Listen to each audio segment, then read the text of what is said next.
નમસ્કાર. દિવસભરના તાજા સમાચારોમાં તમારું સ્વાગત છે. તમારી સાથે હું છું પિનલગીરી ગોસ્વામી. સમાચારો વિસ્તારથી જાણીએ એ પહેલા મહત્વના સમાચારો ઉપર એક નજર. મિત્રો, આજની વિડીયોમાં સૌપ્રથમ વાત થશે ઠંડીની મોટી આગાહી. અત્યારે ગુજરાતમાં ભયંકર ઠંડીનો માહોલ સર્જાયો છે. કોઈ જગ્યાએ તો ગાઢ ધુમ્મસ અને ઝાકળ વર્ષા પણ જોરદાર જોવા મળી રહી છે. ત્યારે બીજી તરફ મિત્રો, ઠંડીમાં ઠઠારવા માટે તૈયાર રહેજો. ઠંડી વધવાની આગાહી કરવામાં આવી છે. 2 દિવસ રાજ્યમાં 2 થી 4 ડિગ્રી સુધી તાપમાન ઘટી શકે છે. અમદાવાદમાં પારો 11 ડિગ્રીથી નીચે રહી શકે છે. તેનો અનુભવ થવાની શરૂઆત પણ થઈ ગઈ છે. વહેલી સવારે ગઈકાલની સરખામણી કરતાં વધુ ઠંડીનો અનુભવ પણ થઈ રહ્યો છે. લોકો સ્વેટર પહેરીને પોતાને ઠંડીથી બચાવી પણ રહ્યા છે. મિત્રો, અન્ય મહત્વના સમાચારની વાત કરીએ તો બોલિવૂડના દિગ્ગજ ડાયરેક્ટરને લઈને મોટા સમાચાર સામે આવ્યા છે. દિગ્ગજ ડાયરેક્ટર સુભાષ ઘાઈ મુંબઈની લીલાવતી હોસ્પિટલમાં દાખલ છે. ઘાયની સારવાર કરી રહેલા ડૉક્ટર જલીલ પાલકરે કહ્યું છે કે ઘાયની યાદશક્તિ જતી રહી છે. તેમને બોલવામાં પણ તકલીફ પડી રહી છે. જોકે તેમની ભત્રીજી સુઝાના ઘાઈએ જણાવ્યું હતું કે કોઈ ગંભીર સમસ્યા નથી. ઉપરાંત સુભાષ ઘાઈના પ્રવક્તાએ સત્તાવાર નિવેદનમાં જણાવ્યું હતું કે સુભાષ ઘાઈ સંપૂર્ણપણે ઠીક છે. મિત્રો, અન્ય મહત્વના સમાચારની વાત કરીએ તો ખ્યાતિ હોસ્પિટલ કાંડમાં મોટો ખુલાસો થયો છે. ખ્યાતિ હોસ્પિટલ કાંડમાં ક્રાઇમ બ્રાન્ચ, એસઆઈટી અને આઈટીની ટીમે સંયુક્ત રીતે તપાસ કરી છે. હોસ્પિટલમાંથી ડિરેક્ટર્સ મિનિટ્સ બુક સહિત 3800 સર્જરી અને દર્દીઓના ડેટા લેવાયા છે. આરોપી ડૉક્ટર સંજય પટલિયાને સાથે રાખીને હોસ્પિટલમાં સર્ચ કરાયું હતું. સીએને સાથે રાખીને ઘણી ફાઇલોનું એનાલિસિસ કરાયું છે. આ હોસ્પિટલમાં 3 વર્ષમાં કુલ 112 દર્દીઓના મોત થયા હતા. PMJAY હેઠળ 8534 દર્દીઓએ સારવાર પણ લીધી હતી. મિત્રો, અન્ય મહત્વના સમાચારની વાત કરીએ તો પ્રમુખ સ્વામી અમિત શાહની મદદ કરી હતી. અમદાવાદમાં યોજાયેલા કાર્યકર સુવર્ણ મહોત્સવમાં કેન્દ્રીય ગૃહમંત્રી અમિત શાહ પણ હાજર રહ્યા હતા. દરમિયાન તેઓ પૂજ્ય પ્રમુખ સ્વામી મહારાજની 103મી જન્મ જયંતિની ઉજવણીમાં સહભાગી થયા હતા. દરમિયાન અમિત શાહે કહ્યું હતું કે જ્યારે તેમની વિકટ સ્થિતિ આવી ત્યારે પ્રમુખ સ્વામીએ તેમની મદદ કરી હતી. અન્ય મહત્વના સમાચારની વાત કરીએ તો અરવિંદ કેજરીવાલનું પુષ્પા સ્ટાઇલમાં પોસ્ટર જારી કરવામાં આવ્યું છે. દિલ્હી વિધાનસભા ચૂંટણી પહેલાં આપે એક પોસ્ટર જારી કર્યું છે. જેમાં અરવિંદ કેજરીવાલ અલ્લુ અર્જુનની ફિલ્મ પુષ્પાના અવતારમાં જોવા મળી રહ્યા છે. પોસ્ટર પર કેજરીવાલ ઝુકેગા નહીં, Kejriwal four term coming soon લખ્યું છે. પૂર્વ સીએમએ પુષ્પા સ્ટાઇલમાં બંદૂકને બદલે હાથમાં ઝાડુ પકડ્યું છે.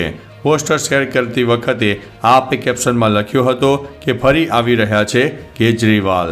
મિત્રો, અન્ય મહત્વના સમાચારની વાત કરીએ તો ઓસ્ટ્રેલિયા 10 વિકેટથી બીજી ટેસ્ટ મેચ જીતી ગયું છે.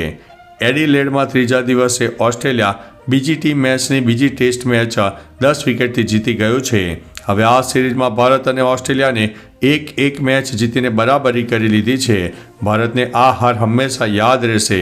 19 રનનો ટાર્ગેટ મળવા પર કાંગારો ટીમ સરળતાથી આ મેચ જીતી ગઈ હતી. મિત્રો, અન્ય મહત્વના સમાચારની વાત કરીએ તો અફરાતફરી મચતા દેશ છોડીને રાષ્ટ્રપતિ ભાગ્યા હતા. સિરિયાના રાષ્ટ્રપતિ દેશ છોડીને ભાગ્યા છે. તેમની કોઈ જાણકારી મળી રહી નથી. બીજી તરફ ત્યાંના ઘણા લોકો દેશ છોડવા માંગી રહ્યા છે. રાષ્ટ્રપતિ બશર અલ અસદ અને તેમના પિતા હાફેઝ અલ અસદના 50 વર્ષના શાસનનો સિરિયામાં અંત આવ્યો છે. વિદ્રોહીઓએ એક વિડીયોમાં કહ્યું છે કે અમે અસદ પરિવારના અંધકાર યુગનો અંત કર્યો છે. અમે દેશમાં એક નવા યુગની શરૂઆતની પણ જાહેરાત કરીએ છીએ. મિત્રો, અન્ય મહત્વના સમાચારની વાત કરીએ તો સીએમ ભૂપેન્દ્રભાઈ પટેલ ખાસ કાર્યક્રમમાં હાજર રહ્યા હતા. શ્રીમદ રાજચંદ્ર મિશન ધરમપુરને 20 વર્ષ પૂરા થઈ ગયા છે. ત્યારે પૂજ્ય ગુરુદેવ રાકેશભાઈની હાજરીમાં તેની ઉજવણી માટે અમદાવાદના સાબરમતી રિવરફ્રન્ટ ખાતે કાર્યક્રમ આયોજિત કરાયો હતો. જેમાં સીએમ ભૂપેન્દ્રભાઈ પટેલ પણ હાજર રહ્યા હતા. સીએમના હસ્તે અહીં મો શત્રુનો પરાજય પુસ્તકનું વિમોચન કરવામાં આવ્યું હતું. મિત્રો, અન્ય મહત્વના સમાચારની વાત કરીએ તો આ રોડને આઇકોનિક રોડ તરીકે ડેવલપ કરાશે. એરપોર્ટ સર્કલથી ઇન્દિરા બ્રિજ સર્કલ સુધીના રોડને આઇકોનિક રોડ તરીકે ડેવલપ કરાયા બાદ મ્યુનિસિપલ સત્તાધીશોએ પશ્ચિમમાં વિસત સર્કલથી જુડાલા સર્કલ સુધીના રોડને પણ 80 કરોડના ખર્ચે આઇકોનિક રોડ તરીકે ડેવલપ કરવાનો નિર્ણય લીધો છે. ઝુંડાલ સર્કલથી વિસર સર્કલ સુધીના 3.5 કિલોમીટરના લંબાઈના હયાત રોડને પણ આઇકોનિક રોડ તરીકે ડેવલપ કરવાનો પ્રોજેક્ટ હાથ ધરાશે. મિત્રો, અન્ય મહત્વના સમાચારની વાત કરીએ તો શંભુ બોર્ડરથી ખેડૂતોની દિલ્હી કૂચ, એક વ્યક્તિ ઘાયલ થઈ છે. પંજાબના ખેડૂતોએ બપોરે 12 વાગે શંભુ બોર્ડરથી પગપાળા દિલ્હી જવા રવાના થયા હતા, પરંતુ હરિયાણા પોલીસે તેમને બોર્ડર ઉપર રોક્યા હતા. અહીં પોલીસ અને ખેડૂતો વચ્ચે બોલાચાલી થઈ હતી, જેની સામે હરિયાણા પોલીસે ટીયર ગેસના સેલ છોડ્યા હતા. લગભગ 1 કલાક બાદ જ્યારે ખેડૂતો ફરી દિવાલ પાસે પહોંચ્યા ત્યારે ટીયર ગેસના સેલ છોડવામાં આવ્યા હતા. બઠિંડાનો રહેવાસી એક ખેડૂત પણ ઘાયલ થયો છે. મિત્રો, અન્ય મહત્વના સમાચારની વાત કરીએ તો પુષ્પા 2 માટે અલ્લુ અર્જુનને કેટલી ફી વસૂલી છે. પુષ્પા 2માં અર્જુન અન્યની ફીની વાત કરવામાં આવે તો તેણે 300 કરોડ જેવી મસ્ત મોટી રકમ વસૂલી છે.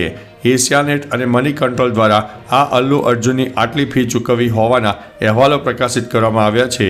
જ્યારે શ્રીવલ્લી એટલે કે રશ્મિકાએ આ ફિલ્મના પહેલા ભાગ માટે માત્ર 2 કરોડ લીધા હતા, પણ હવે બીજા ભાગ માટે તેને 10 કરોડ રૂપિયા ચૂકવવામાં આવ્યા છે. મિત્રો, અન્ય મહત્વના સમાચારની વાત કરીએ તો પાકિસ્તાનમાં પ્રથમવાર પોલીસ સેવામાં હિન્દુનો સમાવેશ. પાકિસ્તાનના રાજેન્દ્ર મેઘવારે પાકિસ્તાનના પ્રથમ હિન્દુ પોલીસ અધિકારી બનીને ઇતિહાસ રચ્યો છે. તે પાકિસ્તાનના સિંધ પ્રાંતના ગ્રામીણ અને અવિકસિત જિલ્લા બદીનાનો રહેવાસી છે.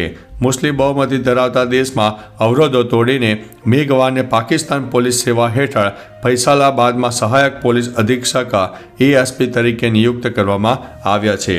તો ચાલો મિત્રો, ફરીથી દેશ અને દુનિયાના સુપરફાસ્ટ સમાચાર લઈને મળતા રહીશો. ત્યાં સુધી અમને રજા આપશો. નમસ્તે.